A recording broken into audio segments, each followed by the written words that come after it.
Okay, and then the next section, all you're doing is just plugging these into your calculator. So the log button on the calculator is right here, and then the ln button is right here. So when you do log of 4.7, that's what you should get. Just throw it in your calculator, pause the video for a minute, and make sure that all of these match with mine. Now, if we go on to graphing these, there's actually something special about the exponential and the logarithm. They are inverses of one another. So you already know from section 4.2, y equals 2 to the x. The way you learn this in 4.2 is that you start with -1, 0, and 1 on the x side. And then this is always 1 over whatever the base is, which is 2 in this case. This is always 1. This is always whatever your base is. So when you graph y equals log base 2 of x, all you're going to do is you're going to start, because they're inverses, and the x's are -1, 0, and 1 on exponentials, now the y's are -1, 0, and 1. And remember that this is your base right here. The 2 is your base, so this is 1 over whatever the base is, always 1, and then whatever the base is. So then if I come over here and graph it, the exponential is -1, a half, and then 0, 1, and then 1, 2.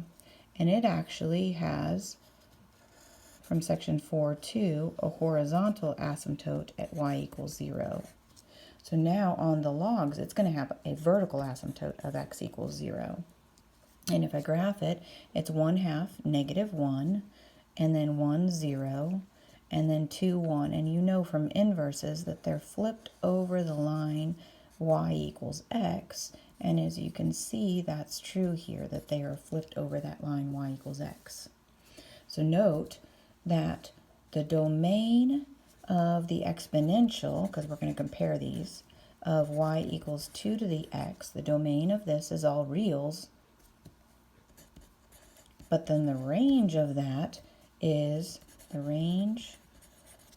open 0 to infinity. Now it's just going to be the opposite. So for y equals log base 2 of x, the domain now is open 0 to infinity.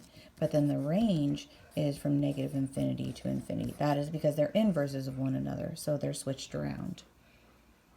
Okay, so now we've already graphed y equals log base 2, so I'm going to skip that here. And on this one, I'm going to graph y equals log base 1/2 of x. So again, now that it's logs, we put our -1, 0, and 1 on the y side. And then this is 1 over the base, so that makes this become 2, 1, and whatever the base is. Now what's going to happen here? 2, -1, if you plot these points, and then 1, 0, and then 1/2, 1, is that this is going to now be a decreasing function.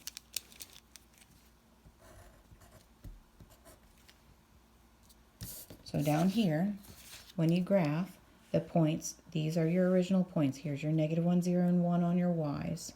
This is 1 over your base, and then 1 and a.